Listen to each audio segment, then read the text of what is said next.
Shalom, semangat pagi. Berjumpa kembali dengan saya Asan Tandri pada pagi yang indah ini. Pagi ini kita semua ditemani oleh 8 channel ya. Jadi total 8 channel yang menyiarkan Fellowship Askri. Ya, kami berharap apa yang kami lakukan setiap hari dari Senin sampai Sabtu kiranya boleh memberikan semangat, inspirasi, juga menambah keimanan kita kepada Tuhan Yesus Kristus.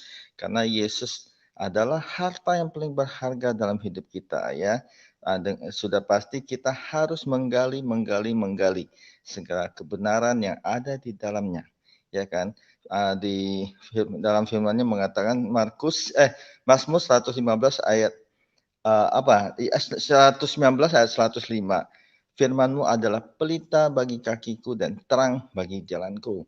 Kebayangkah kalau kita berjalan tanpa lampu, ya, tanpa terang, sudah tentu kita akan menabrak apa saja. Tapi bersyukur Yesus sendiri sudah menjadi terang ya buat kita semua. Oke, pagi yang indah ini kita akan didampingin oleh hambanya, ya hambanya yang dipakai Tuhan. Ya, luar biasa. Shalom. Semangat pagi hambanya. Halo, Ibu Shalom. Pendeta Dr. Suryani Pantau MTH. Apa kabar, Bu? Puji nama Tuhan, sehat Pak. Sehat Karunia ya? Tuhan. Ya. Oke. Boleh open cam, Bu? Biar Ya. para Ya. kalau bahasa Malaysia ya, cantiknya ibu kita ini. Makasih.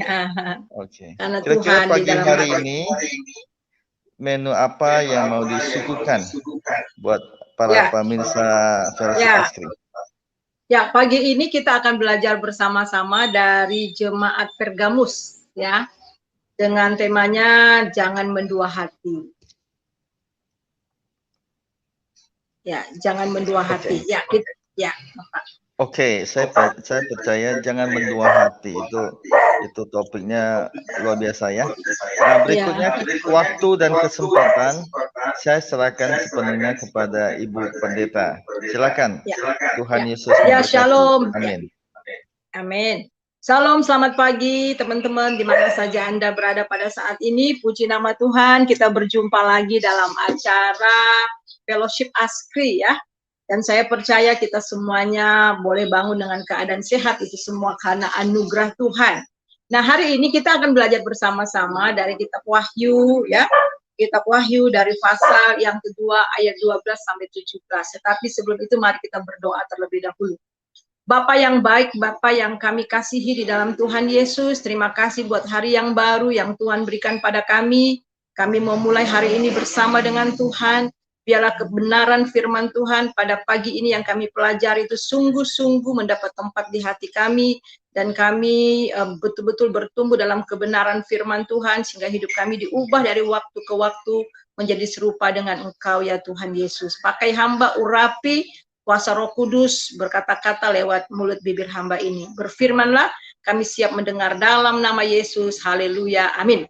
Nah, saudara yang kekasih di dalam Tuhan Yesus, kita akan baca bersama-sama. Mari kita membuka Alkitab kita dari Wahyu pasal yang kedua, ayat yang ke-12 sampai ayat yang ke-13 ya. Wahyu pasal yang kedua, ayat yang ke-12 sampai 13. Kita baca bersama-sama. Dan tuliskanlah kepada malaikat jemaat di Pergamus, inilah firman Dia yang memakai pedang yang tajam dan bermata dua. Aku tahu di mana engkau diam, yaitu di sana di tempat tahta iblis, dan engkau berpegang kepada namaku, dan engkau tidak menyangkal imanmu kepadaku. Juga tidak di zaman Antipas, saksiku yang setia kepadaku, yang dibunuh di hadapanmu, di mana iblis diam. Tetapi aku mempunyai beberapa keberatan terhadap engkau. Di antaramu ada beberapa orang yang menganut ajaran Beliam, yang memberi nasihat kepada Balak untuk menyesatkan orang Israel, supaya mereka makan persembahan berhala dan berbuat zina.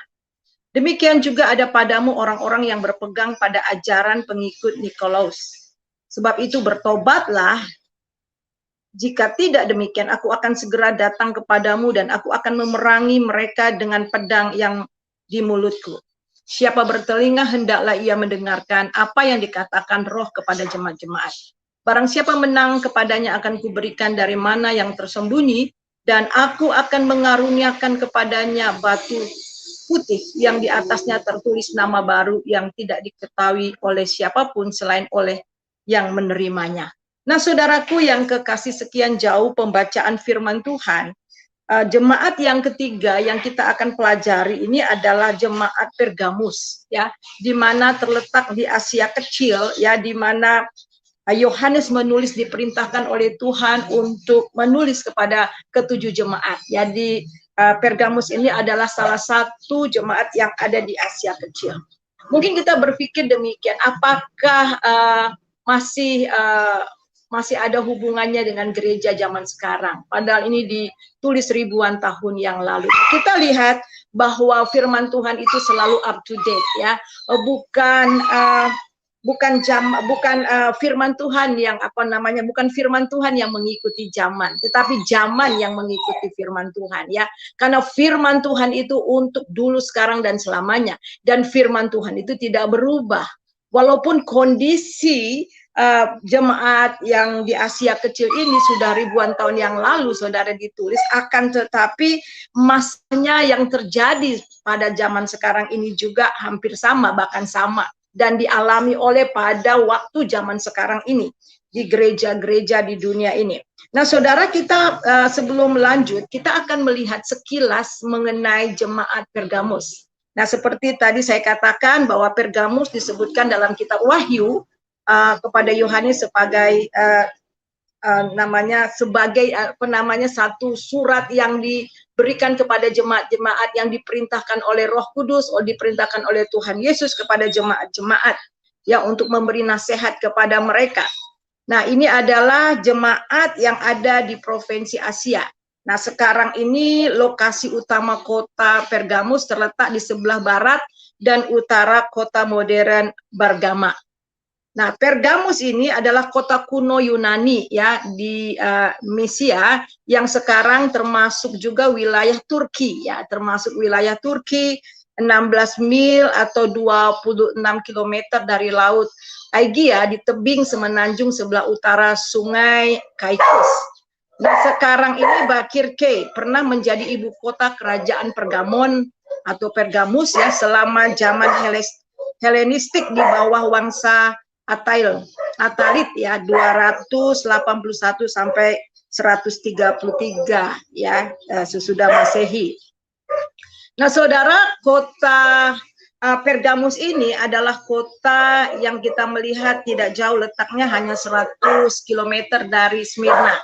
Beberapa minggu yang lalu saya sudah membahas jemaat yang ada di Smyrna, ya, dan itu tidak jauh, hanya 100 km aja di sebelah Smyrna. Nah, kota Efesus kalau kita pelajari terkenal sebagai kota yang besar di Asia masa itu, dan Smyrna, ya, kota yang terkenal sangat indah.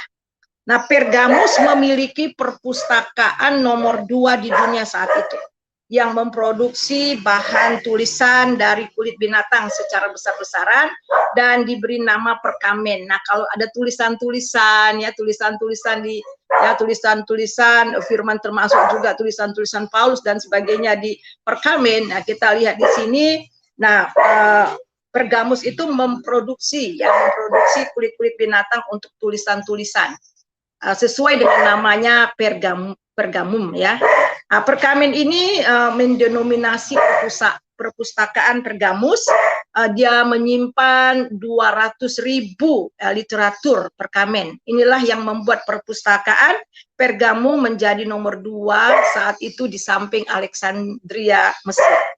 Nah, ini juga yang membuat kota Pergamus menjadi kota yang terkenal dengan kebudayaan yang tinggi melampaui kota-kota di Asia pada saat itu. Kemudian kita akan melihat kehidupan keagamaan di sana. Pergamus mendirikan sebuah kuil yang disebut kuil Athena, yang terletak di atas puncak bukit yang tinggi yang berbentuk pucuk. Nah, tinggi kuil itu 800 km. maaf 800 kaki ya, atau 240 meter. Dan di depan kuil itu dibuat sebuah altar pemujaan Dewa Zeus setinggi 40 kaki atau 12 meter. Dan ada pahatan-pahatan yang bernilai tinggi, seni tinggi yang menggambarkan kemenangan dewa-dewa Yunani. Nah, pahatan-pahat ini terkenal The Battle of Giants dan juga disebut Soter Theos. Mereka menyebut Dewa Zeus ini sebagai Allah juru selamat. Dan di atas altar Zeus itu setiap hari diadakan korban bakaran, ya, korban bakaran bagi Zeus, di mana asapnya itu akan membumbung tinggi sehingga orang dapat melihat dari kejauhan. Nah, inilah yang dilakukan setiap hari dalam penyembahan Zeus pada waktu itu, dan ini adalah pemandangan yang pemandangan biasa setiap hari di Pergamus. Nah, kemudian kita melihat juga selain penyembahan Dewa Zeus, mereka juga menyembah Dewa Asklepius yang disebut Dewa Pergamus. Nah, Asklepius ini adalah dewa kesembuhan. Di kuil-kuil dewa terdapat ular, ya, terdapat ular, dan banyak orang-orang datang ke kuil itu. Bahkan mereka malam-malam yang menginap di kuil itu, dan mereka berpendapat kalau mereka dipatok ular, ya, kalau mereka dipatok ular maka mereka akan mengalami kesembuhan. Jadi kita lihat di sini bahwa mereka menganggap bahwa dewa daripada kesembuhan ini merupakan arti dari juru selamat juga, sebagai juru selamat yang artinya penyembuh atau juru selamat. Nah, kemudian Romawi menaklukkan kota Pergamus dan merebut dari tangan Yunani. Kota ini berkembang menjadi kota politik, dan agama-agama orang Romawi kemudian membangun juga sebuah kuil Kaisar Romawi, yaitu Kaisar Agustus, pada tahun 129 sesudah Masehi, dan memperkenalkan sistem penyembahan kepada Kaisar Romawi, saudara. Dan kemudian menjadi pusat penyembahan kaisar, kekaisaran untuk provinsi Asia.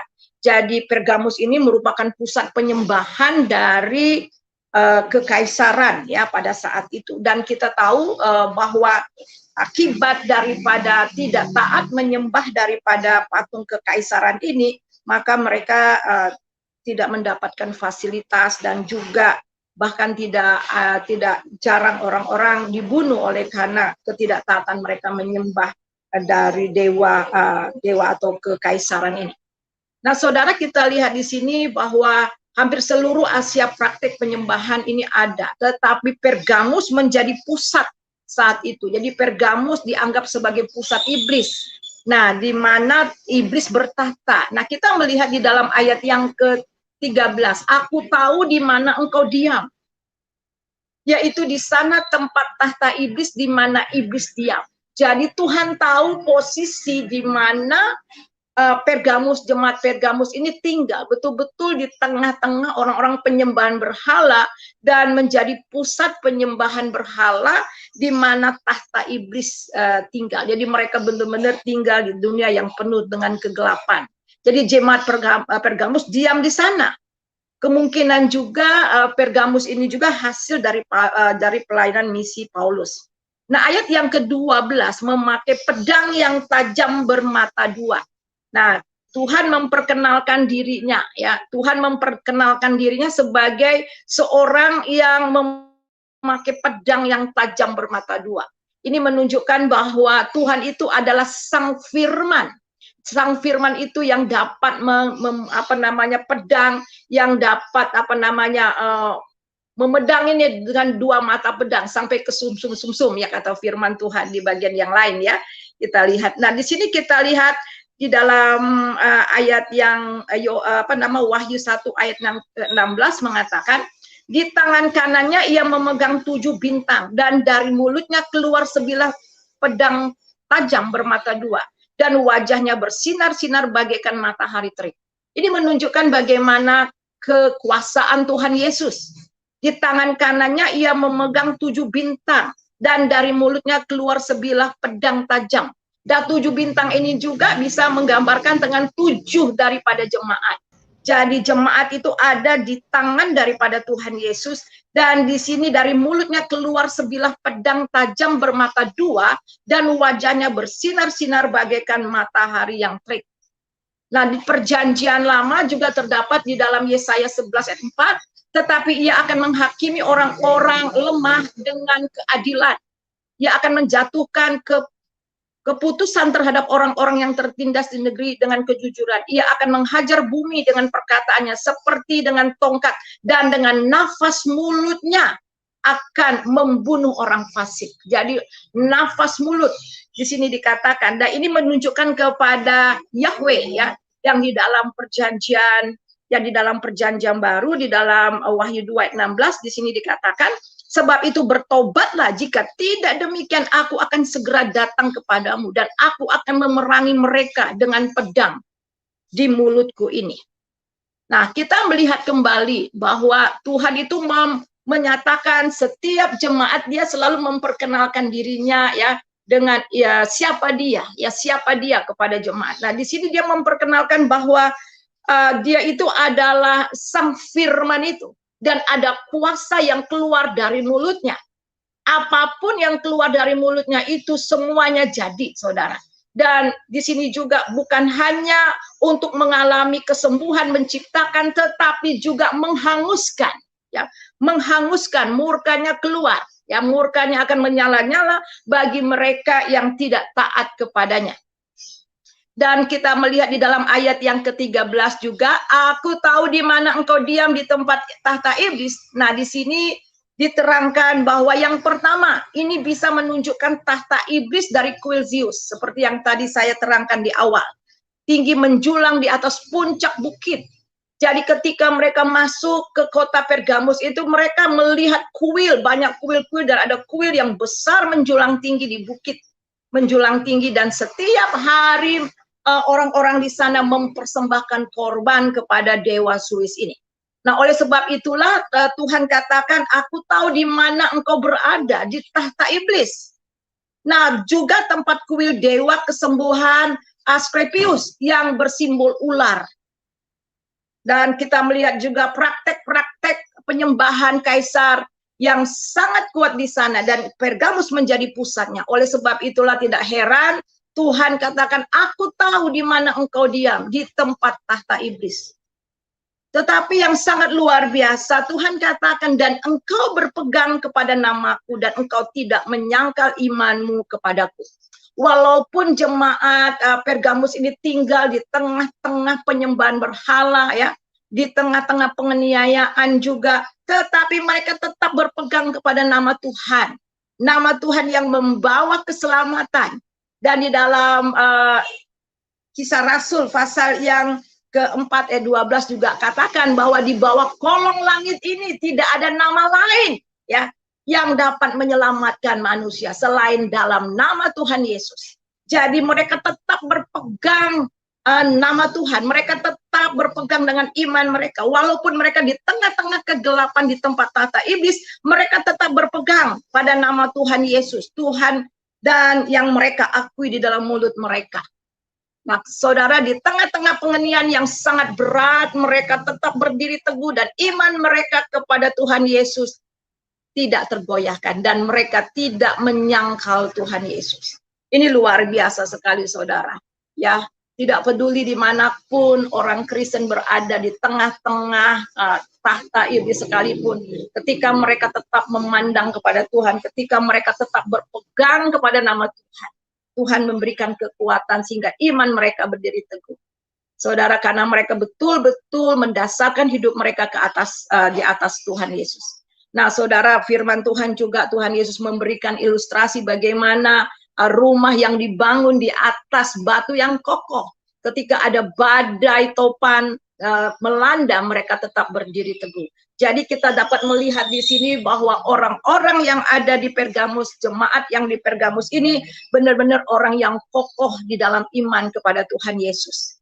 Dan di sini juga ayat yang berikutnya, kalimat yang berikutnya, juga tidak pada zaman Antipas saksi. Saksi artinya martir. Menurut Tertullianus ya mengatakan bahwa Antipas ini dipanggang ya, karena percaya kepada Tuhan Yesus, karena imannya dia dipanggang di Kuningan Bol. Nah, Antipas dibunuh di hadapan mereka. Mereka adalah saksi mata kekejaman kekaisaran saat itu. Namun jemaat tetap setia berpegang pada Tuhan dan tetap mengakui Yesus sebagai Tuhan mereka. Ini dahsyat banget. Namun kita melihat, saudara, ini adalah pujian. Namun di ayat yang ke-14, ada beberapa keberatan Tuhan terhadap jemaat yang ada di Pergamus. Ayat yang ke-14, aku mempunyai beberapa keberatan terhadap engkau. Ada beberapa orang yang menganut ajaran Belial, yang memberi nasihat pada Balak untuk menyesatkan orang Israel, supaya mereka makan persembahan berhala dan berbuat zina. Nah, rupanya saudara, kita melihat di sini, di tengah-tengah iman mereka yang begitu kuat, tetapi ada jemaat di sana, beberapa orang yang menganut ajaran Belial. Itu artinya bahwa gereja itu tidak serius ya menangani jemaat. Ada pembiaran, ada beberapa orang yang menganut ajaran Belial, sehingga yang lainnya ikut disesatkan. Nah, ayat yang ke-15, bukan hanya Belial, tetapi juga padamu orang-orang yang berpegang pada ajaran pengikut Nikolaus. Nah, rupanya ada di tengah-tengah yang orang yang mendua hati, saudara, dengan menganut ajaran yang menyesatkan dan membiarkan mereka hidup di jemaat bersama-sama, sehingga membawa jemaat yang lain makan persembahan, menyembah berhala dan berbuat zina secara rohani. Jadi ini sangat ditentang oleh Tuhan. Nah, di dalam Bilangan 31 ayat 16 mengenai Belial, bukankah perempuan-perempuan ini atas nasihat Belial menjadi sebab orang Israel berubah setia terhadap Tuhan dalam hal Peor, hingga itulah turun antara umat Tuhan. Dan ini kita bisa melihat di kitab Bilangan bagaimana Belial mau menerima surat untuk mengutuk Israel. Dalam 2 Petrus, kita lihat 2 Petrus 2 ayat 15 sampai 16. Oleh karena mereka telah meninggalkan jalan yang benar, maka tersesatlah mereka lalu mengikuti jalan Belial, anak Beor, yang suka menerima upah untuk berbuat perbuatan-perbuatan jahat. Jadi rupanya saudara, kita lihat di sini bahwa Belial mendapat pengajaran peneguran yang keras ya. Jemaat Pergamus ini dapat teguran yang sangat keras sekali ya, karena mereka menganut ajaran dari Belial. Itu artinya mereka kompromi karena upah, karena kesenangan duniawi. Rupanya ada beberapa jemaat yang ada di Pergamus, mereka sudah mulai terlena dengan keadaan dunia. Dan mereka mulai kompromi, hati mereka sudah mulai mendua. Demi kesenangan-kesenangan, demi diterima status sosial mereka, mereka mulai kompromi. Mereka mulai juga melakukan pungli ataupun kita lihat di sini menerima upah ya dari orang-orang. Nah, kita lihat di sini di dalam Yudas 1 ayat yang ke-11 juga. Tetapi Belial beroleh peringatan keras untuk kejahatannya, sebab keledai beban bisu berbicara dengan suara manusia mencegah kebebalan nabi itu. Jadi kita lihat di sini bagaimana demi upah, demi dunia ya, Nabi Belial itu mau mengutuk Israel. Jadi jemaat yang mendua hati, kita melihat di sini mereka melalaikan kebenaran, tetapi kompromi dengan situasi yang terjadi saat itu. Apakah hal ini juga tidak terjadi di zaman sekarang ini? Ada banyak gereja yang mungkin ada ya, saya tidak bisa bilang banyak. Ada mungkin gereja-gereja yang kelihatannya kuat sekali, yang kelihatannya luar biasa, megah. Akan tetapi juga kompromi terhadap dunia. Sehingga orang tidak lagi dapat membedakan orang-orang Kristen pada saat itu. Apakah mereka sungguh-sungguh dalam Tuhan atau mereka orang duniawi. Jadi tidak dapat lagi dibedakan. Sehingga mereka melakukan hal duniawi dan tidak dapat dibedakan apakah mereka itu pengikut Tuhan yang sungguh-sungguh atau tidak. Jadi ada beberapa jemaat yang terhanyut akan keadaan situasi. Dan mereka kompromi demi diterima di masyarakat. Demi ekonomi mereka supaya lancar. Nah, kita lihat sementara pengikut Nikolaus mengajarkan Yesus versi baru, sejenis Kristus Gnosis yang mengajarkan bukan Kristus historis tetapi Kristus kosmis atau berbentuk mistik-mistik. Dan saya lihat juga ada beberapa, dan saya pernah pergi ke beberapa negara ya, dan saya melihat ada beberapa agama yang mengatakan juga Kristen ya, tetapi menyembah Tuhan itu dibuat Tuhan Yesus itu seperti mistik ya. Dan kalau masuk ke gerejanya juga kayaknya serem banget ya, ada gambar Tuhan Yesus, tetapi bukan Yesus yang benar-benar juru selamat Tuhan yang disembah, tetapi lebih kepada berbau mistik.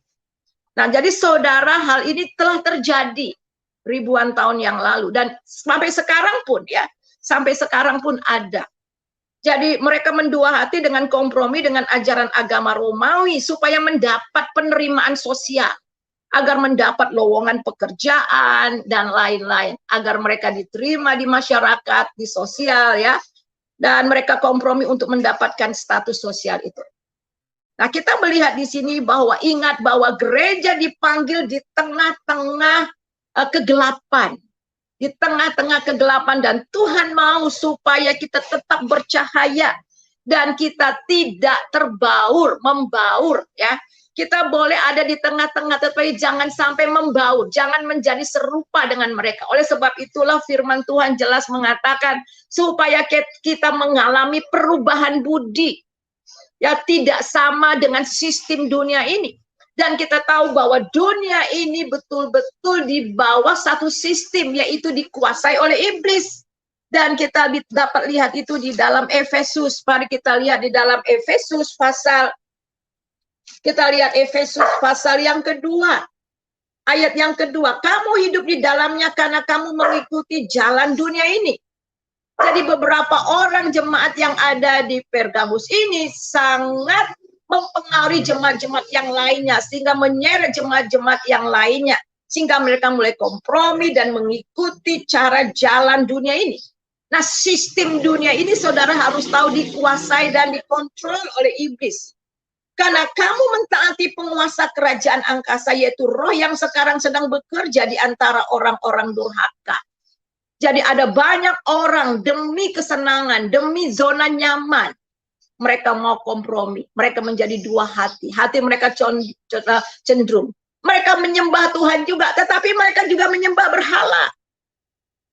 Mereka juga kompromi.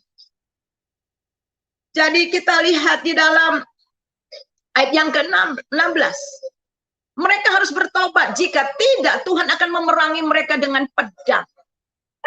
Tuhan memberi kesempatan agar mereka bertobat dari kesesatan mereka.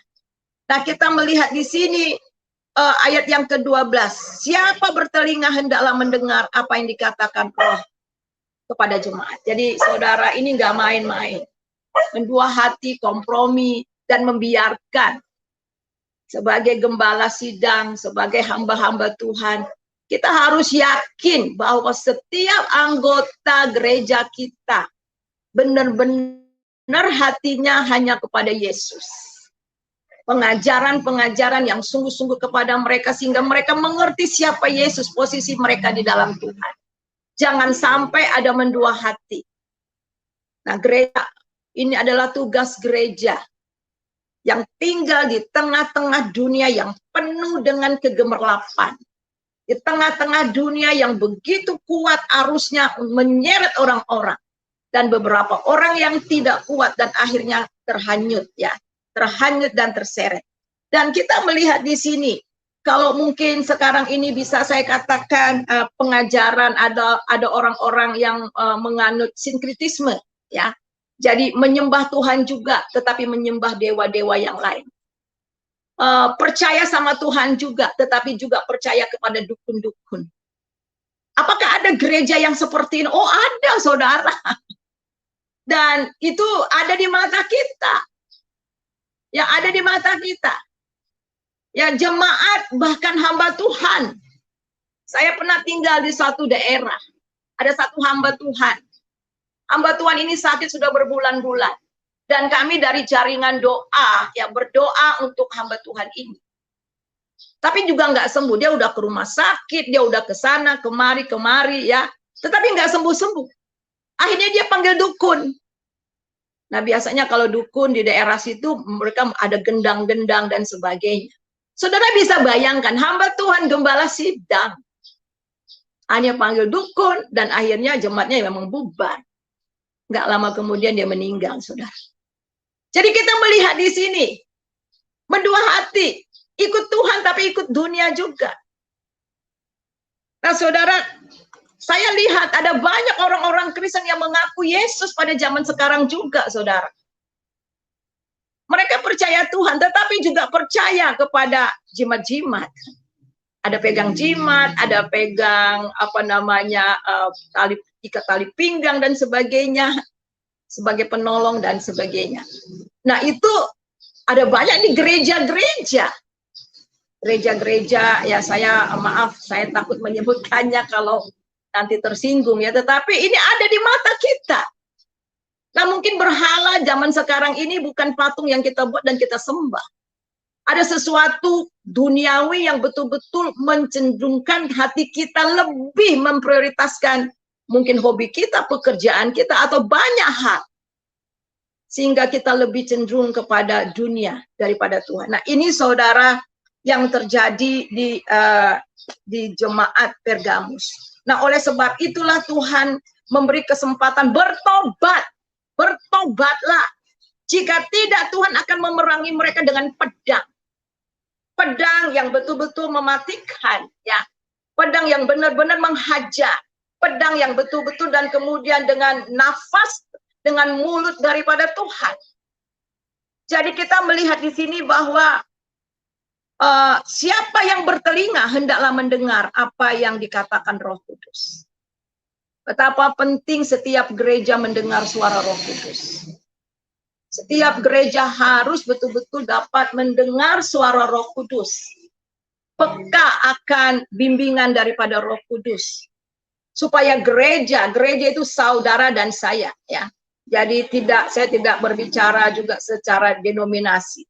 Memang ada secara denominasi, tetapi juga kita sebagai gereja.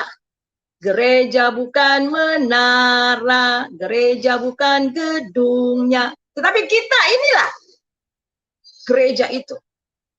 Nah, setiap hari harus benar-benar mempunyai hubungan dengan Roh Kudus yang membimbing kita dari kebenaran kepada kebenaran. Dan fokus kepada Dia. Sehingga kita tidak terhanyut oleh keadaan dunia di sekitar kita. Nah, di sini dikatakan barang siapa yang bertelinga hendaklah ia mendengar. Dan barang siapa menang mendapatkan mana yang tersembunyi dan batu putih. Jadi mana itu adalah hidup yang kekal. Dan Yesus itu adalah hidup yang kekal itu sendiri. Mari kita melihat. Ya, mari kita melihat di dalam Yohanes. Kita lihat di dalam Yohanes pasal yang ke-6. Yohanes pasal yang ke-6 kita melihat, akulah roti hidup. Ya, akulah roti hidup. Nenek moyangmu telah makan mana di padang gurun dan mereka telah mati. Inilah roti yang turun dari sorga. Barang siapa makan daripadanya tidak akan mati. Akulah roti hidup yang telah turun dari sorga. Jikalau seorang makan dari roti itu, ia akan hidup selama-lamanya. Dan roti yang kuberikan itu ialah dagingku dan yang kuberikan untuk hidup dunia. Nah, kita melihat di sini, saudara, ini luar biasa.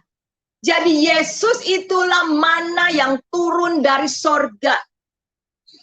Ada orang yang berani mengatakan dia turun dari sorga selain daripada Yesus. Sama seperti di padang gurun, orang-orang Israel makan dari mana yang disediakan Tuhan. Dan Tuhan Yesus itulah mana. Jadi barang siapa bertelinga, barang siapa mendengar suara Roh Kudus, barang siapa menang atas semua itu, dia akan diberikan mana kehidupan. Itu artinya mendapatkan kehidupan yang kekal. Dan batu putih ini menunjukkan kemenangan iman. Di mana pada zaman dulu itu untuk menulis. Di mana namanya terdaftar dalam kitab kehidupan. Di mana nama orang-orang yang menang atas segala semuanya ini, mereka namanya akan tercatat. terdaftar di dalam kerajaan sorga. Sehingga ketika Tuhan menghukum dunia ini, bagi mereka namanya yang tercatat di dalam buku kehidupan itu, mereka akan hidup kekal selama-lamanya. Akan tetapi bagi mereka yang tidak terdapat dan tidak tertulis namanya, mereka akan dibuang ke lautan api untuk selama-lamanya. Dan itu dapat saudara lihat di dalam Wahyu pasal yang ke-20 ayat yang ke-15. Dan setiap orang yang tidak ditemukan namanya tertulis dalam kitab kehidupan itu dilemparkan ke dalam lautan api. Jadi saudara, tantangan buat kita pada hari ini. Kita tinggal di tengah-tengah dunia yang begitu luar biasa. Akan menarik banyak orang kepada kegemerlapan dunia. Ya, ada orang terseret oleh karena kegemerlapan dunia, ingin melakukan apa saja demi mendapatkan kesenangan. Atau juga mereka kompromi karena kehidupan yang begitu sulit. Mereka harus kompromi supaya mereka keluar dari kehidupan yang sulit ini. Sehingga mereka mau kompromi dan menjual Yesus. Apapun keadaan saudara dan saya pada saat ini, mari kita tetap berpegang, menang sampai akhir. Dan orang yang menang akan mendapatkan hidup yang kekal. Dan namanya tercatat dalam kerajaan surga. Mari kita satu dalam doa. Terima kasih Tuhan untuk kebenaran firman Tuhan. Kami belajar dari jemaat yang ada di Pergamus. Jemaat yang betul-betul tinggal di tengah-tengah tahta iblis. Sebagian dari mereka taat bahkan sampai mati. Tetapi ada sebagian mereka akhirnya terseret dan terjerat oleh keadaan dunia di lingkungan sehingga mereka kompromi mendua hati. Sehingga mereka tersesat dan terhilang. Kami mau berdoa ya Tuhan bagi gereja Tuhan di zaman sekarang ini. Begitu banyak tantangan yang membuat orang bisa tersesat.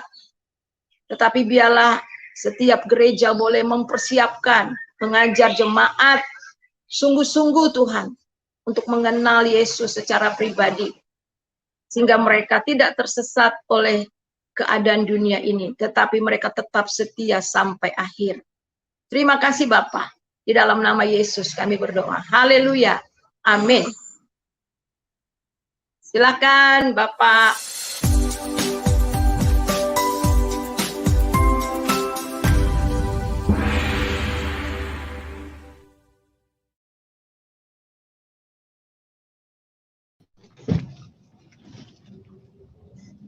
Shalom.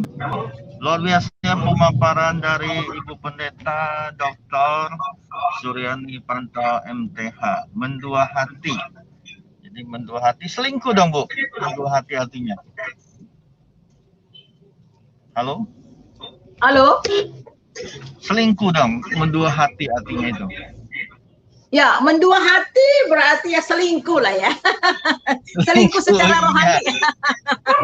Iya. Ya selingkuh. Iya. Ya, orang yang selingkuh. Jadi selingkuh secara rohani ya.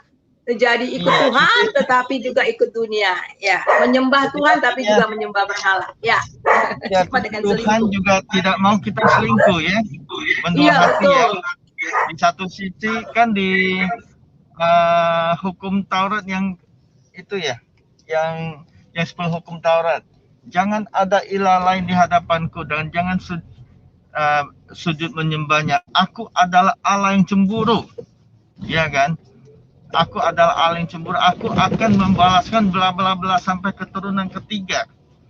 Ya. Jadi gak main-main ya. Ya. Terus kemarin ya, pas kemarin saya ada ngobrol sama satu teman ya. Teman di kantor. Nah, saya kaget dia kelihatannya sih masih muda, saya pikir 20-an, tapi ternyata anaknya sudah 22 tahun. Nah, saya tanya, anakmu berapa? 22, saya pikir salah dengar. Saya tanya lagi, ya kan? Terus umurnya berapa? 39. Oh, berarti menikah muda. Ternyata cerai. Nah, waktu cerai kenapa ceritanya? Ya, cerai karena suaminya itu nggak tahu lah ya. mendapatkan yang lain. Dia sih bilang enggak, awalnya main-main, tapi hamil, terpaksa dinikahin. Nah, saya bilang begini, kan situ boleh 4, ya kan? Situ ke yang pertama, dia kedua. Nah, ternyata ya nggak bisa mendua hati ya. Ya artinya tidak ada satu perempuan pun yang mau dimadu. Nah, seperti itu. Apalagi Tuhan kita gitu ya. Jadi pemaparan pagi ini sangat menginspirasi. Terima kasih ya. Saya percaya ini jadi bahan diskusi yang sangat menarik juga, ya kan? Nah, juga ada teman-teman di room ini, ya silakan ya memberikan pencerahan yang lebih jauh lagi sehingga semua ya yang mendengarkan pagi hari ini mendapatkan titik poinnya ya. Sekali lagi dari sisi saya artinya tidak boleh, hidup kita tidak boleh selingkuh. Kalau kita percaya hanya Tuhan Yesus sanggup melakukan apapun, berarti kita percaya sepenuh hanya kepada Tuhan Yesus dan tidak kepada yang lain ya. Oke, berikutnya saya serahkan ke Pak Jos Gunawan ya untuk ambil alih sementara. Silakan Pak Jos Gunawan. Shalom. Ya, shalom, shalom. Ya, terima kasih Pak Hasan Tandri. Ya, terima kasih Bu Suryani atas firman-Nya yang luar biasa. Dan saya sapa di sini Pak MPP Raja Wali. Shalom. Shalom. Ya, Selamat shalom. pagi. Selamat pagi ya. Ibu Ana DMM dari Hong Kong. Shalom.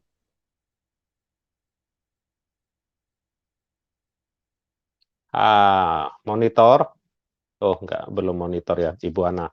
Di mute, Ibu Ana. Ya, shalom. Ya, shalom. Shalom, selamat pagi, Pak. Selamat pagi semuanya. Ya, selamat pagi. Ya, luar biasa ya, Bu Suryani. Jadi, di sini saya dapatkan Allah itu adalah pencemburu. Di dalam kehidupan ini hanya ada 2, Bapa. Bapa segala kebohongan ya iblis, Bapa segala kebenaran yaitu Tuhan Yesus Kristus atau Allah Bapa itu sendiri dan Allah Roh Kudus ya, karena ketiganya adalah satu. Kemudian di tengah-tengah kegelapan dunia ini ya, saya terinspirasi oleh kisah dari Sadrak, Mesak dan Abednego dan juga Daniel ya, yang terkenal di gua singanya itu luar biasa. Mereka walaupun diancam yang luar biasa, Sadrak, Mesak dan Abednego di dalam dapur perapian, namun dia tetap berdiri pada pendiriannya. Aku tetap cinta Yesus, aku tetap menyembah Allah yang benar. Apapun yang terjadi, ya ketika dia itu tetap di dalam pendiriannya, Tuhan membela dengan luar biasa. Juga terhadap apa yang terjadi pada Daniel, ya, lepas dari mulut singa. Tadi Ibu Suryani juga katakan di tengah-tengah kegelapan. Jadi kita itu terang di tengah-tengah kegelapan.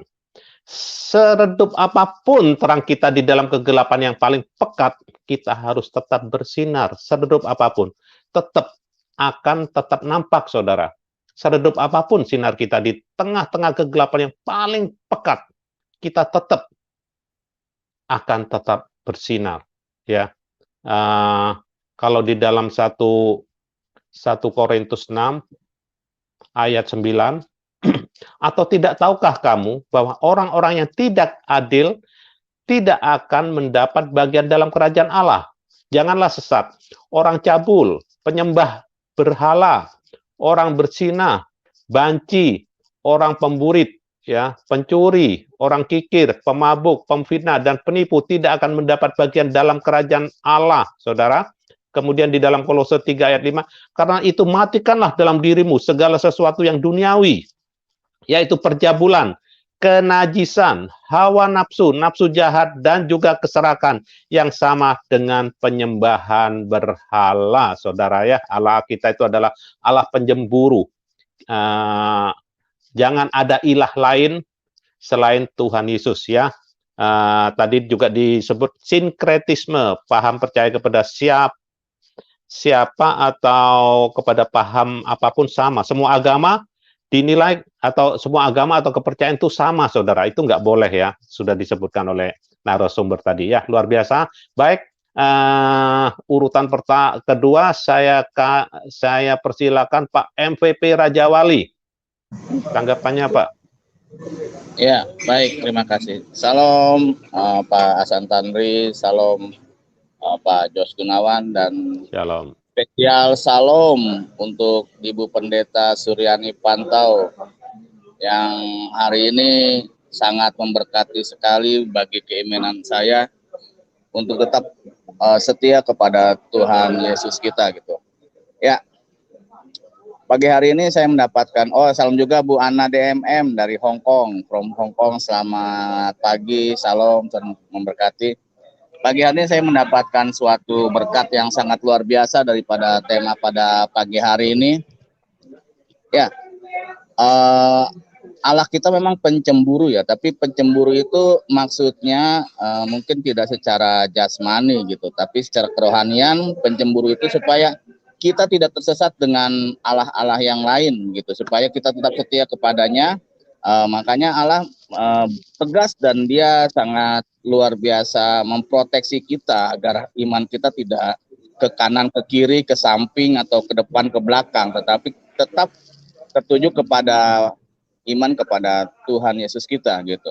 Dan berkat yang kedua yang saya dapatkan pada pagi hari ini, ternyata kita menduakan Allah itu bukan hanya dengan Tuhan-Tuhan yang lain ya, ataupun dengan Allah-Allah yang lain, tetapi dengan kehidupan dunia saja. Kalau misalkan kehidupan dunia itu menghalangi kita ataupun membatasi kita, bahkan mengurangi waktu kita untuk kita lebih dekat lagi dengan Allah, itu sama saja kita secara nggak langsung kita sudah menduakan Allah kita. Makanya jangan sampai apa yang kita punya, apa yang kita miliki itu justru mengurangi ya. Contohnya ketika kita orang percaya bergumul minta mobil gitu kepada Tuhan gitu, dan pada akhirnya Tuhan memberikan jawaban dan memberikan kita mobil. Setelah kita punya mobil, kita lebih sibuk dengan kehidupan dunia, dan sehingga kita waktu kita untuk bergumul dan dekat dengan Tuhan itu malah justru semakin berkurang. Nah, itu sama aja kita sudah menduakan Allah begitu. Itu yang berkat yang saya dapatkan pada pagi hari ini. Tetapi berkat yang terinti yang saya dapatkan pada pagi hari ini, memang kita harus tetap setia kepada Tuhan agar kita tetap tercatat dalam buku kehidupan dan kita tetap tercatat menjadi warga kerajaan Allah yang kekal. Terima kasih Ibu Pendeta Suryani sudah memberkati saya dan kita semua dengan firman Tuhan. Tuhan Yesus memberkati. Ya, mungkin ada tanggapan Bu Suryani? Ya, lanjut dulu Pak, lanjut. Oh ya, baik ya. Terima kasih Pak MVP, luar biasa sekali ya tanggapannya. Ya, di sini saya sapa dulu Ibu Madam Yanti, Shalom. Shalom, selamat pagi. Ya, selamat pagi Ibu. Ya, baik. Di sini saya sapa sobat saya yang luar biasa ini, Pak JH John Hidayat. Shalom Pak. Shalom, selamat pagi Pak Jos Gunawan, selamat pagi teman-teman. Ya, shalom ya. Baik. Shalom. Shalom, shalom. Ya, baik. Lanjut ke Ibu Ana dari Hong Kong. Iya, shalom, selamat pagi Bapak-bapak juga Ibu-ibu. Berarti kita itu kesimpulan dari Ibu Pendeta Suryani yang jangan menduakan Tuhan ya. Kalau kita pergi ke dukun sama aja itu seperti menduakan, begitu kan Bu ya? Nah, ya betul. Saya memang saya dulu ya belum mengerti tentang itu ya. Tuhan itu tidak suka diduakan. Saya sempat juga sih pergi ke dukun ya karena itu. Nah tapi setelah kesininya saya mengerti bahwa Tuhan tidak suka ya. Makanya saya menyadari, dan firman hari ini juga sangat bagus ya. saya bersyukur menjadi dengan adanya firman ini juga saya bisa mengerti bahwa kita jangan sampai menduakan Tuhan atau melupakan Tuhan, bahwa Dialah pencipta. Itu aja sih dari saya. Terima kasih, Bu. Ya, sama-sama. Ya, bukan hanya pergi ke dukun, tetapi bawa orang ke dukun, nemenin juga nggak boleh. Ya. Ya, yuk temenin saya ke dukun yuk. Ya deh, saya bawa nih. Saya antar pakai mobil saya. Kita nunggu, tetap nggak boleh. Oh gitu. Jadi ya nggak Bu ya. boleh sama Berarti sekali sama aja kompromi. kita ya. Ya, betul. Itu sama iya. aja. Ya, jadi juru jalan ya. Jadi membawa orang ke dukun sama saja, Bu ya. Ya, baik. Ikut andil paling tidak itu. Ya, baik. Lanjut ke Ibu Madam Yanti sebelum Pak John Hidayat. Ya, terima kasih betul-betul firman-Nya ini membuka Ya, hati sama-sama. kita, supaya kita tidak tersesat, supaya kita sendiri pun tidak menduakan hati. Nanti Tuhan Yesus dia kata cemburu kalau melihat umatnya menduakan hati. Kalau kita percaya dengan Tuhan Yesus, hanya Tuhan Yesus sajalah. Terima kasih atas firman-Nya yang disampaikan Ibu Suryani pada pagi hari ini. Memang di dalam Alkitab mempunyai otoritas dan kedaulatan atas seluruh hidup kita.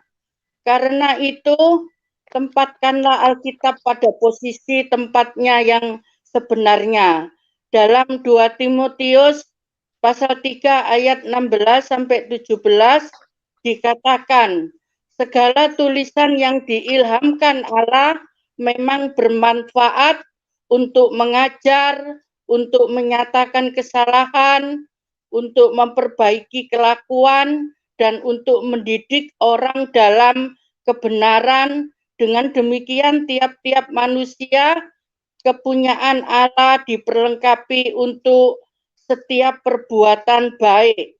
Inilah yang seharusnya kita amalkan dan seharusnya kita dilandasi oleh firman Tuhan. Terima kasih atas firman Tuhan yang disampaikan Ibu Pendeta Suryani, memang sangat memberkati. Saya mau tanya Ibu Pendeta, boleh satu? Ya, boleh Bu, Suryani. silakan. Ya, boleh. Begini, saya kan ini dari lingkungan keluarga Jenis. Saya punya mertua dari moyang dari suami saya, Chinese Cantonese. Dia setiap tahun dia memang mengadakan perayaan untuk pergi ke kubur. Dia memberikan sesajian makanan seperti masak ayam, dia letak barang minuman yang dia sukai masa dia hidup, dan lepas itu dia dibawa pergi kuburan, lepas itu dia dibawa balik ke rumah, dia dimakan bersama-sama keluarga. Tetapi saya tahu barang itu tidak boleh kita makan, sebab nanti saya tahu Tuhan marah, sebab itu sesajian itu sudah dipersembahkan oleh yang si mati itu. Tetapi bagaimana kalau misalkan saya ikut masak-masak, misalkan masak-masak sesajian yang mau dibawa pergi kubur.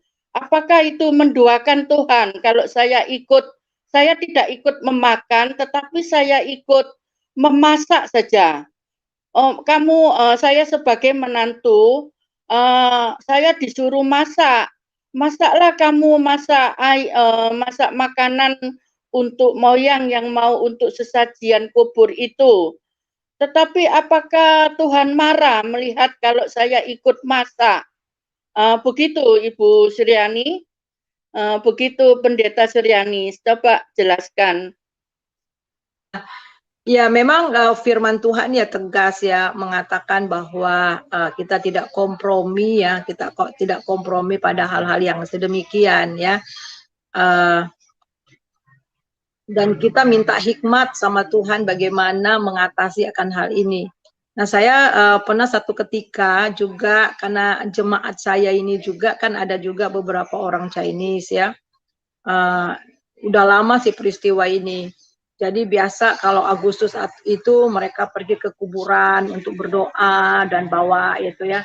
Jadi saya diminta karena anaknya sebagian udah jadi orang Kristen, jadi mereka ajak saya untuk pergi berdoa di kuburan. Nah tadinya saya nolak ya, saya nolak, aduh gimana ya Tuhan. Terus akhirnya Tuhan bilang gini sama saya, pergunakan kesempatan itu untuk memberitakan Injil. Oh iya ya, jadi saya pergi, saya memberitakan Injil. Jadi saya bilang, jadi cuma hanya datang ke sana, ke kuburan, dan kemudian saya bikin doa. Kita doa dan saya khotbah apa yang terjadi dengan orang yang sudah mati di luar Kristus, dan apa yang terjadi dengan orang yang sudah di dalam Kristus. Jadi memang saya penginjilan ya, saya penginjilan di situ dengan anak, ada jemaat saya dengan keluarganya, ada neneknya, ada pamannya dan sebagainya ya. Jadi ya saya nggak apa namanya, saya nggak peduli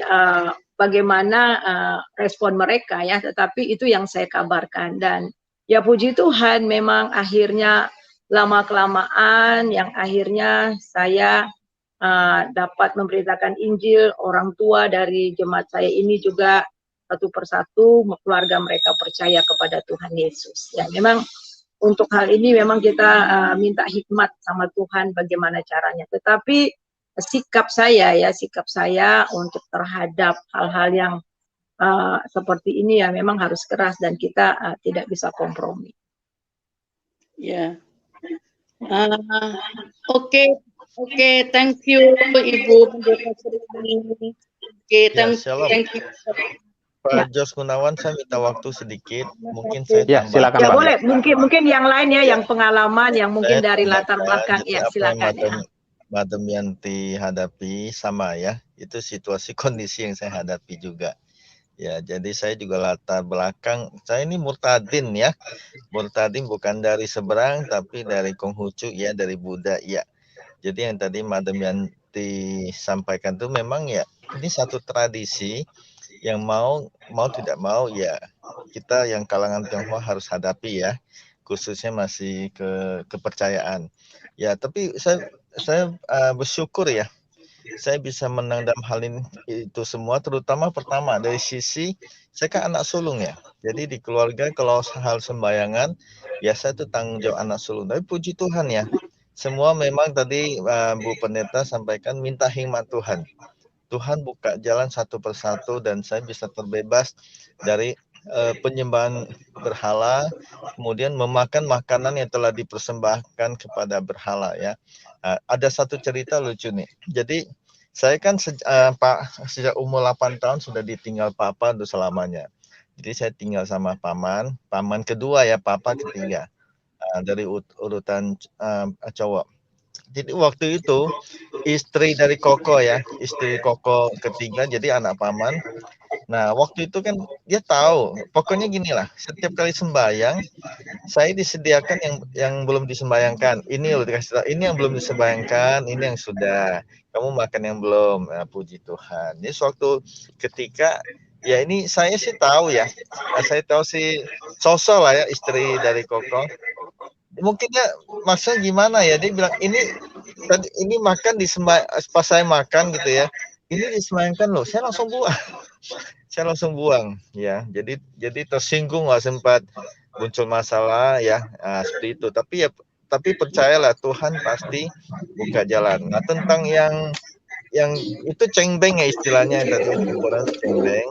Nah saya bersyukur papa meninggal sampai saat ini saya nggak perlu ke kuburan ya, karena katanya ciong, jadi kita anak-anaknya nggak boleh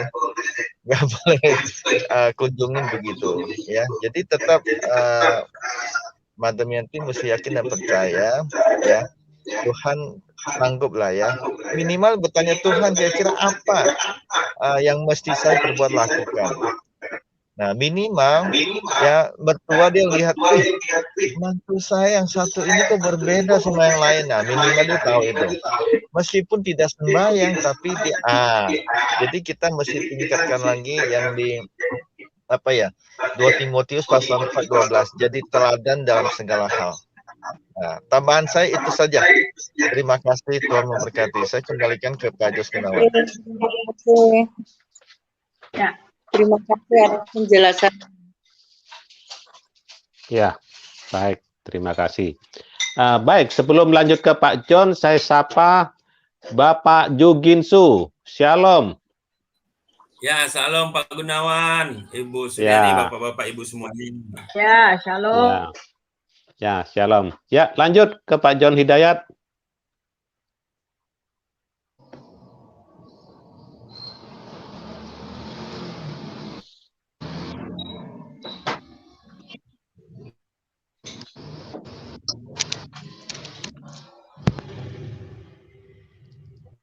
Ya, silakan Pak. Lagi ngurusin kereta sepertinya ya.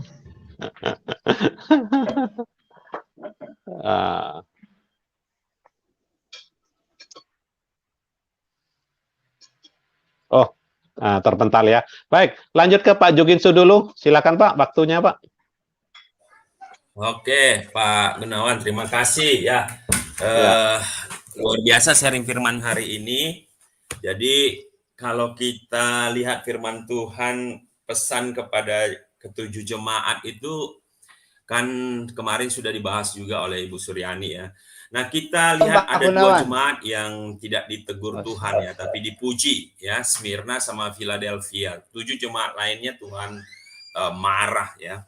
Nah, teman, saya mau membandingkan 2 jemaat itu, yaitu Smyrna dan Pergamus ya. Nah, Smyrna itu juga dianiaya ya. Dianiaya karena ya mereka dipaksa untuk menyembah kaisar dan sebagainya. Pergamus juga begitu, mereka setia tapi tolerir gitu terhadap penyembahan berhala, sinkretisme dan sebagainya. Jadi ada 2 yang unik ini, satu setia dan tidak menyembah ya, walaupun harus mati seperti Polikarpus gitu ya. Di kejadian Pergamus juga ada juga yang mati ya, mertua Antifas dan sebagainya. Tapi bedanya yang Smyrna dipuji, yang Pergamus Tuhan marah. Nah, memang luar biasa kita mau belajar. Menurut saya begini, setia pun kita kepada Tuhan, kalau kita kompromi seperti Ibu Suryani bilang tadi, kompromi yang mentolerir karena nggak enak lah sama orang tua, sama saudara atau apapun ya, sinkretisme ya, penyembahan berhala atau menduakan Tuhan, Tuhan tetap marah gitu, dan itu impact-nya sangat mengerikan sekali gitu. Jadi hari-hari ini memang penyembahan berhala itu nggak harus seperti patung, mengikuti budaya-budaya seperti Madam Yanti bilang tadi ya, beribadah di kuburan, memberi persembahan makanan kepada orang yang sudah mati, lalu makanannya dibawa pulang lalu dimakan. Tidaklah sepolos senampak itu ya, penyembahan berhala itu. Hari-hari ini ya, ketika kita lebih mengutamakan sesuatu apapun itu dibanding dengan Tuhan, ya itu sudah penyembahan berhala. Ketika sesuatu itu lebih penting atau prioritas daripada Tuhan, ya itu penyembahan berhala gitu loh. Dan itu pasti ada kutuknya. Nah, jadi memang kita harus waspada hari-hari ini ya, karena iblis juga pintar dalam artian menipu ya, pintarnya itu menipu, seolah-olah ini kok tidaklah penyembahan berhala gitu kan, karena mungkin tidak serem seperti dulu, karena berhala sekarang itu bukan serem ya. Kalau dulu kan berhalanya serem ya, mengerikan. Kalau sekarang berhalanya itu sangat menarik ya, sangat menggoda ya, bahkan ya indah kesannya gitu. Tapi kita jatuh ke situ dan itu berbahaya sekali. Jadi intinya ya jangan kompromi terhadap penyembahan berhala atau kompromi terhadap menduakan Tuhan, ya Pak Hasan bilang tadi selingkuh dan sebagainya, karena itu semuanya punya dampak. Dan hati-hati ya bahwa penyembahan berhala terhadap berhala mendukakan Tuhan hari-hari ini itu tidak harus berhala dalam bentuk patung, budaya, keyakinan yang jelas gitu ya, menyembah selain Tuhan. Tetapi ketika kita mengutamakan pekerjaan, ya bahkan pelayanan kita sendiri pun yang kita anggap seolah-olah melayani Tuhan, tapi kita mengutamakan itu dibanding saat teduh kita, ya waktu kita khusus dengan Tuhan, itu juga penyembahan berhala gitu. Kita menyembah pekerjaan pelayanan Tuhan, bukan mengutamakan Tuhan. Nah, ini beda ya, melayani Tuhan sama melayani pekerjaan Tuhan. Nah, ini juga harus dibedakan. Nah, jadi hati-hati ya, tapi percayalah kalau kita rajin membaca firman, melakukannya, hidup bersama tuntunan Roh Kudus, yang tipis itu pun bisa bisa dibedakan sangat jelas. Kenapa? Karena firman Tuhan itu bisa membedakan, bahkan memisahkan antara roh dan jiwa. Wah, ini luar biasa ya. Sulit memisahkan mana jiwa dan roh, tetapi firman Tuhan itu bisa. Gitu loh. Itu saja Pak Gun, Ibu Suryani luar biasa. Ya, baik. Mau ditanggapi Bu? Ya, memang betul ya. Ini luar biasa. Terima kasih Pak Jun Kinsu ya. Memang kita harus hati-hati ya di dalam hidup di dalam dunia ini. Kadang ya kita terjebak mungkin dengan hobi kita, dengan kesukaan-kesukaan kita hanya larut dan akhirnya larut terlena seperti Pak Gunawan kemarin ya bilang ya, akhirnya kita terlarut dan akhirnya dibawa, ditarik menjauh ya dari Tuhan, dan akhirnya kita tidak sadar bahwa betapa kita sudah jauh dari Tuhan ya. Nah, itu juga merupakan penyembahan berhala, oleh karena hati kita juga tidak lagi terpaut kepada Tuhan. Dan juga harus hati-hati, jangan karena untuk supaya ekonomi kita supaya lancar, supaya semuanya diterima, dan akhirnya kita kompromi. Nah, kemudian kita akan ada yang tanya sama kita ya, ada yang tanya sama saya juga gini, gimana dong Bu, apakah kita nggak boleh ikut kebudayaan-kebudayaan? Nah, kita harus melihat ada kebudayaan seni dan ada yang berbentuk kepercayaan. Kalau umpama kebudayaan menari, pakai baju budaya dan sebagainya ya, ada banyak sekali Indonesia ini dengan kaya dengan segala macam kebudayaan yang sangat luar biasa ya. Itu oke ya, kita menari, ada kebudayaan, gotong royong dan sebagainya.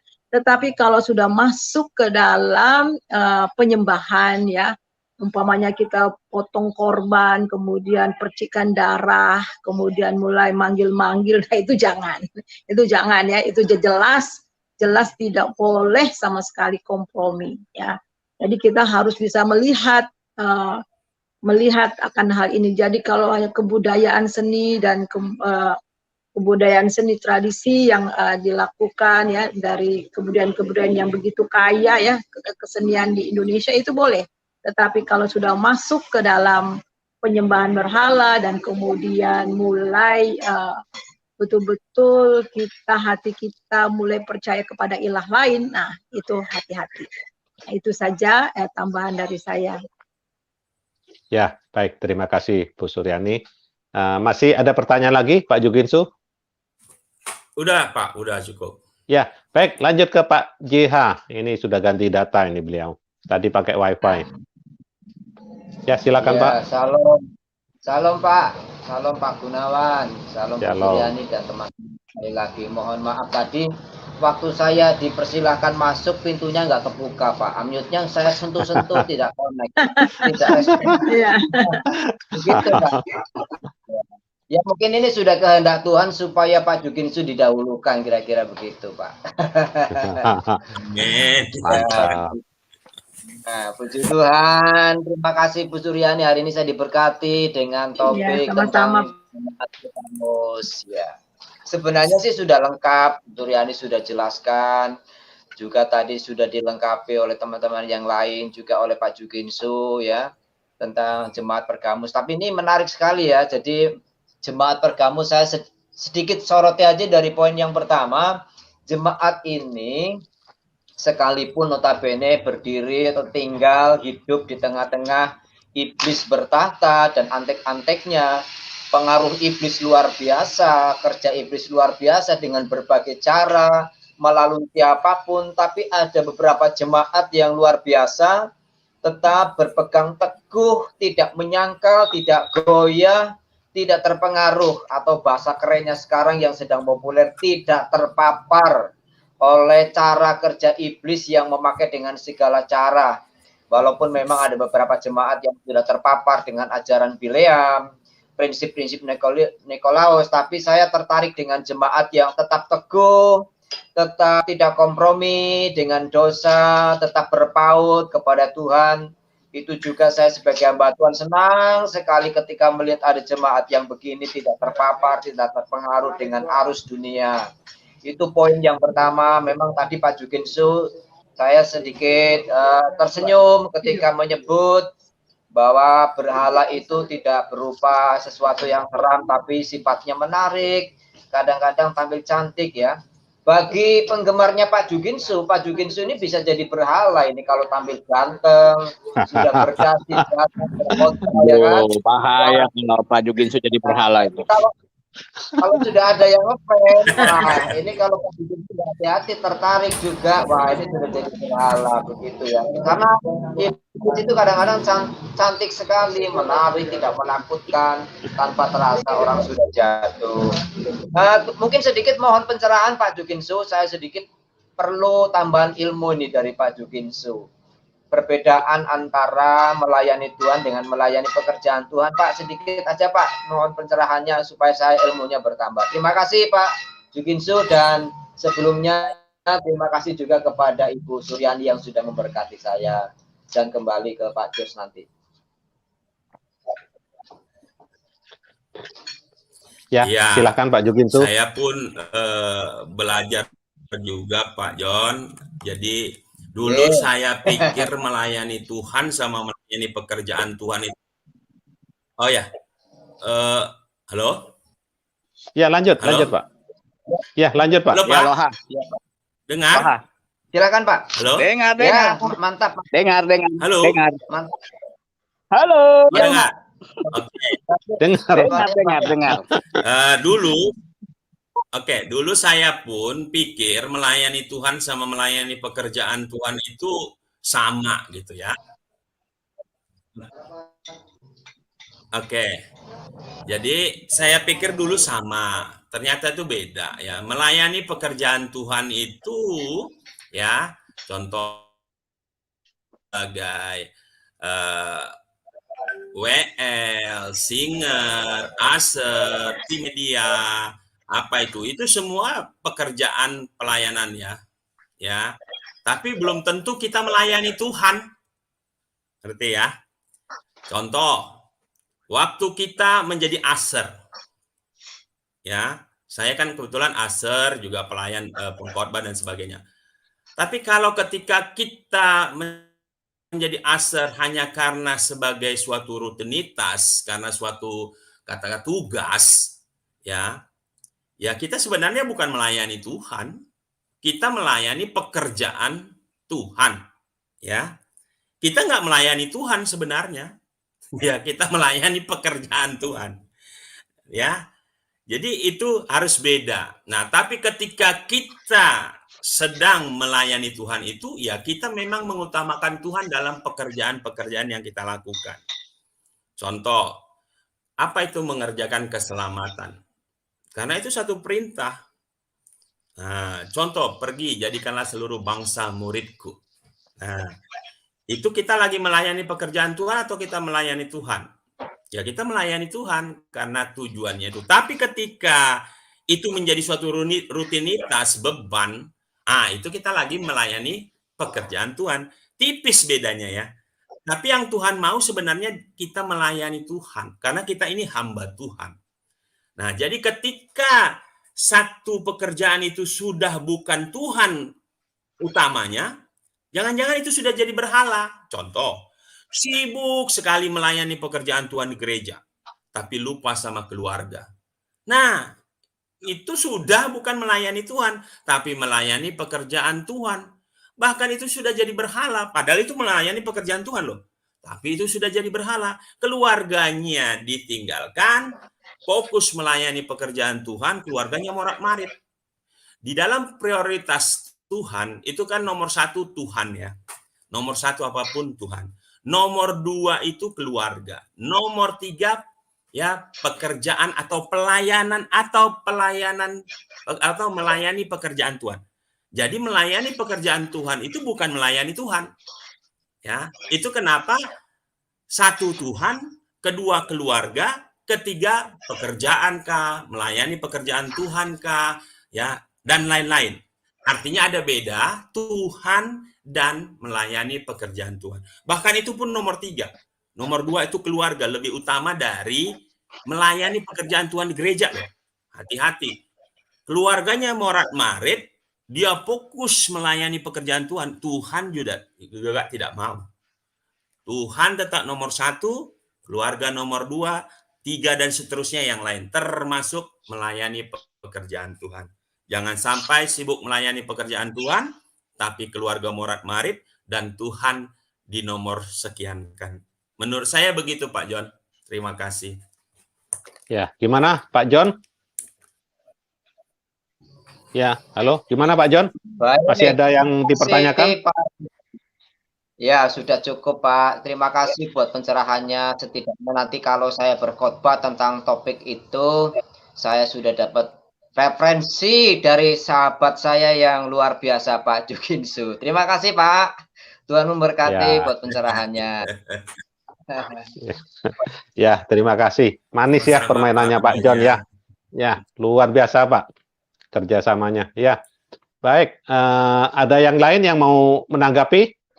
Ya, saya mau menanggapi ya, betul apa kata Pak Jun Kinsu ya. Jadi akhirnya jemaat Efesus ini ya, kalau kita lihat kembali kepada Wahyu pasal yang kedua itu ya, di dalam ayat yang kedua, pasal yang kedua, aku tahu segala pekerjaanmu, baik jeripayahmu maupun ketekunanmu. Aku tahu bahwa kamu tidak sabar terhadap orang-orang jahat, bahwa engkau telah mencobai mereka dan menyebut dirinya rasul, tetapi sebenarnya tidak demikian, bahwa engkau telah mendapati mereka pendusta. Jadi ini luar biasa jemaat. Jadi Tuhan tahu ya apa jeripayah kita, Tuhan tahu sejarah jeripayah kita, ketekunan kita, kesabaran kita, dan juga kita luar biasa dapat menjawab orang-orang yang mengaku rasul, dan kita bisa membuktikan bahwa dia itu sesat ya.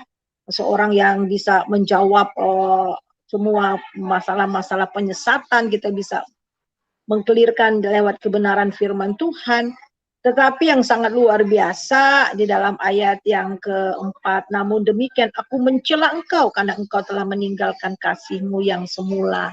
Nah ini kasih. Jadi akhirnya melakukan pekerjaan, pelayanan sudah di luar kasih. Nah gereja kalau melakukan semua kegiatan-kegiatan memberi dan sebagainya, menolong orang lain, tapi di luar kasih, itu tidak lebih dari gerakan sosial atau anti asuhan atau gerakan sosial ya. Orang-orang sosial juga bisa lakukan itu ya, melakukan banyak kegiatan-kegiatan menolong orang dan sebagainya, menjadi berkat bagi orang lain. Apakah di luar kasih bisa melakukan semua itu? Oh bisa di luar kasih.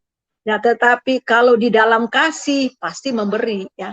Tidak ada kasih yang tidak berkorban ya. Jadi tapi maknanya beda banget. Ini betul-betul diberikan dengan kasih yang daripada Tuhan, dengan hati yang dapat menyentuh orang lain. Jadi bukan hanya sekedar melakukan pekerjaan. Sebab itulah di dalam yang lalu saya sudah ungkapkan, di dalam 1 Korintus pasal yang ke berapa ya itu ya, saya lupa ya, 1 Korintus yang mengatakan bahwa hendaklah segala sesuatu dikerjakan dengan dalam kasih ya.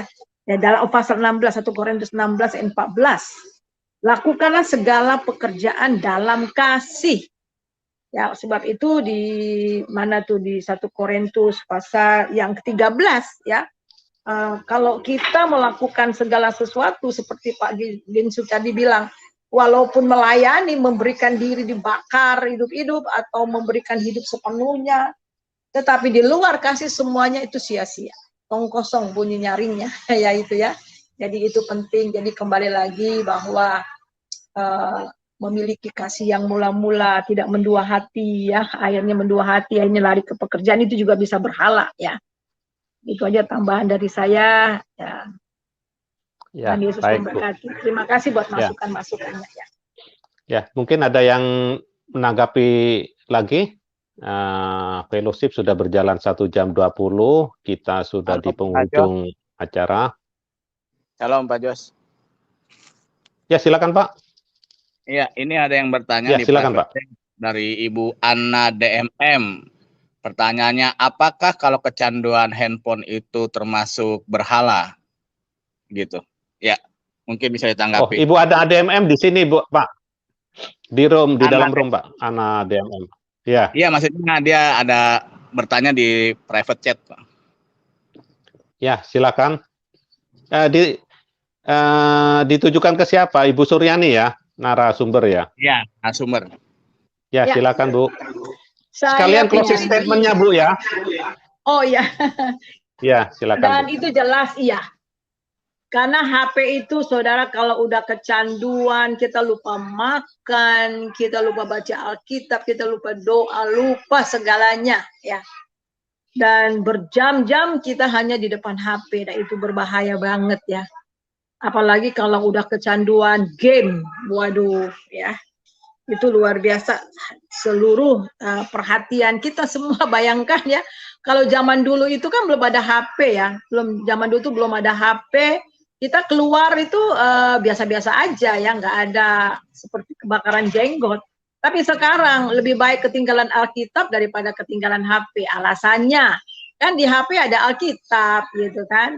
Dan saya lihat banyak juga ya, bawa HP lihat Alkitab, tetapi juga lihat menjawab juga WA yang masuk. Lihat HP sambil dengar firman Tuhan, lihat HP Alkitab, tapi juga jawab-jawab WA orang, dan itu banyak sekali saya lihat. Jadi, dan ini berhala, dan ini juga ini merupakan yang seperti tadi Pak Gujensi bilang, yang bilang ya bahwa itu menjebak berhala. Sekarang ini zaman yang nggak serem-serem, malah yang membawa nikmat ya.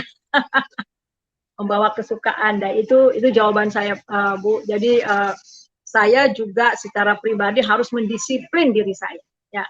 Harus mendisiplin diri saya untuk tidak terikat kepada HP ya. Walaupun HP itu diperlukan ya untuk komunikasi. Ya itu saja. Jadi saudara, sebagai closing statement saya, mari kita tetap berpegang kepada Tuhan, ya, tetap bertumbuh dalam Tuhan dan tidak mendua hati. Saya mau baca dari Ulangan, bukan Ulangan, saya akan baca dari Yakobus, Yakobus pasal yang pertama, Yakobus pasal yang pertama di dalam ayat yang ke-8. Sebab orang yang mendua hati tidak akan tenang dalam hidupnya. Jadi kalau kita mendua hati dalam segala hal dan terutama kepada Tuhan, pasti hidupnya tidak tenang. Ya itu saja Pak, Tuhan Yesus memberkati. Ya, baik. Sekarang sudah tiba waktunya kita masuk dalam doa syafaat ya. Saya akan bagi doa bangsa dan negara. Saya mohon kesediaannya Pak MVP. Oke, siap Pak. Ya, Gereja dan Christopher Pak Juginsu. Baik, Pak. Kemudian Askri, Madam Yanti. Halo. Ya, Askri, Madam Yanti. Ya, halo. Ya, halo. Apa yang di Askri, doa untuk Askri. Ya, siap Pak. Ya, baik. Kemudian Bapak kami dan doa berkat Ibu Suryani. Terima kasih. Ya, silakan Pak MVP.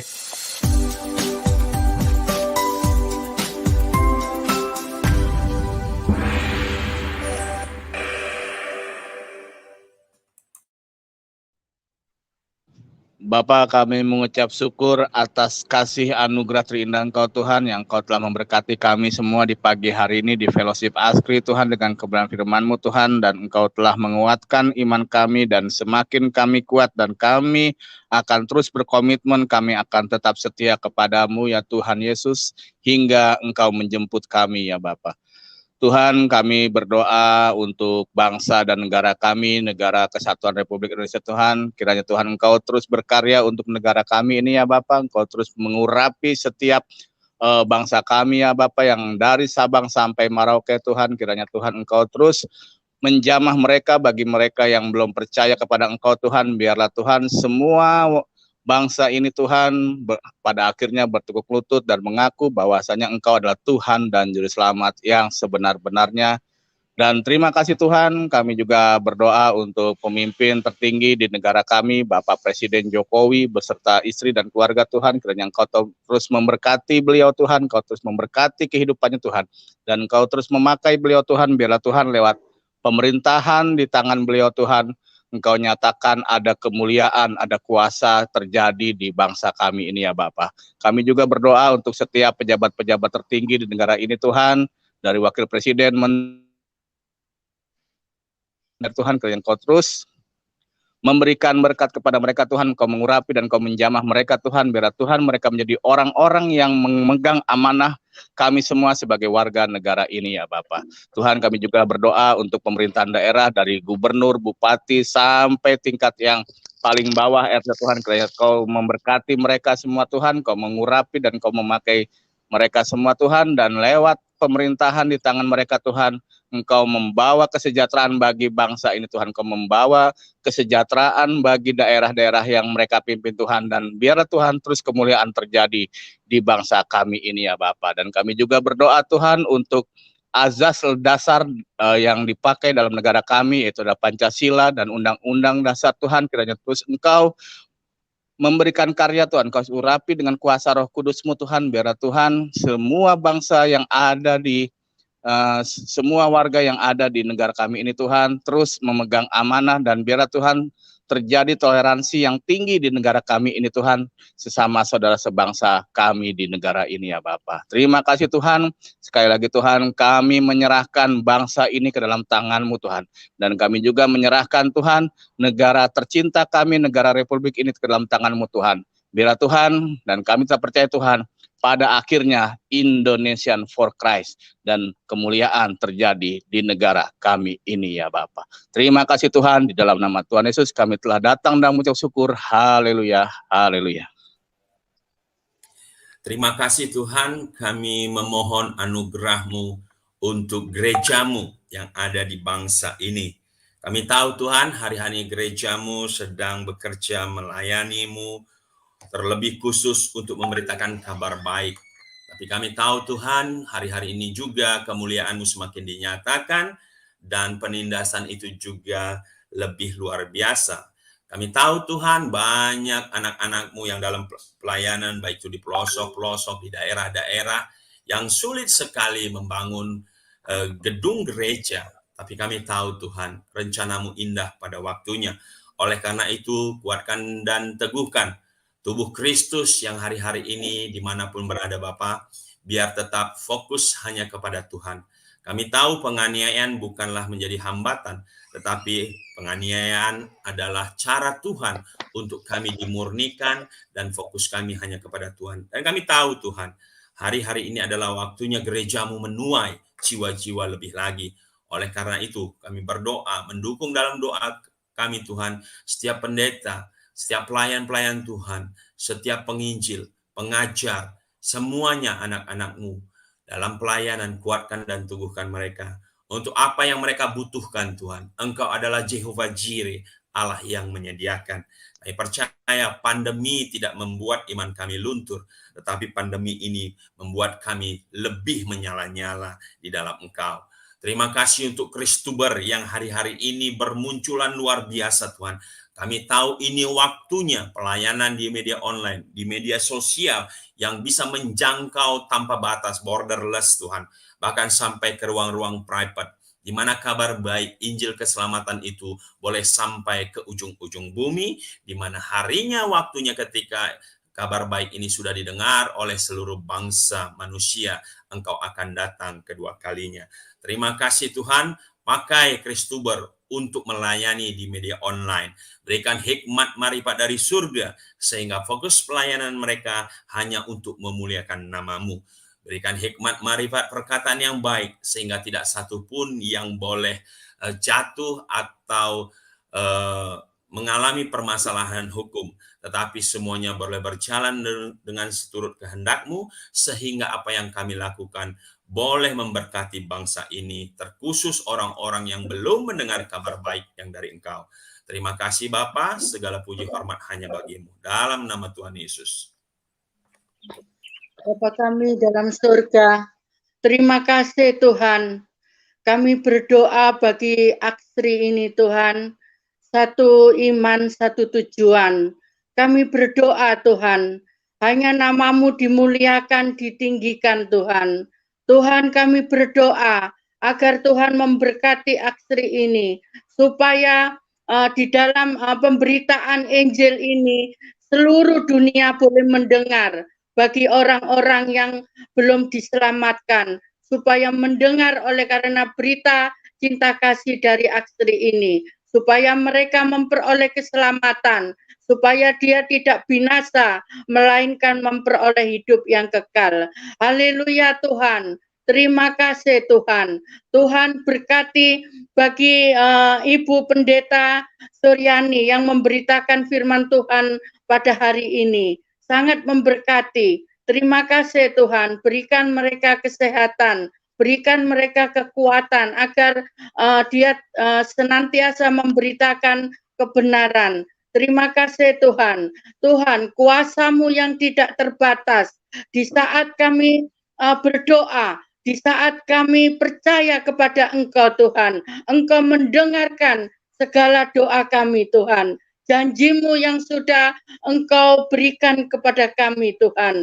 Terima kasih Tuhan. Berkati bapak-bapak yang ada di dalam room ini, supaya Tuhan pakai untuk memberitakan Injil-Mu Tuhan, supaya diluaskan Injil-Mu, supaya terberita, supaya orang yang belum mengenalnya juga mengenal juru selamat.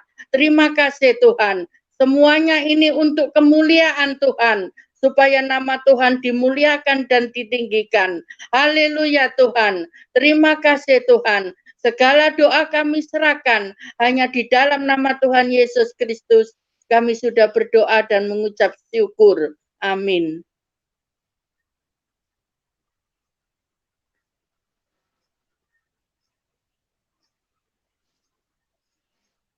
Halo? Siapa ini baca ini? Mari kita berdoa dengan doa Bapa kami yang telah Tuhan Yesus ajarkan kepada kita. Bapa kami yang di sorga, dikuduskanlah nama-Mu, datanglah kerajaan-Mu, jadilah kehendak-Mu di bumi seperti di sorga. Berikanlah kami pada hari ini makanan kami yang secukupnya, dan ampunilah kami akan kesalahan kami seperti kami juga mengampuni orang yang bersalah kepada kami.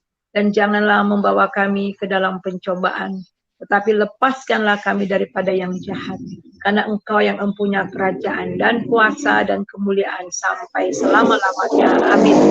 Saudara, mari kita angkat hati kita, terima berkat daripada Tuhan.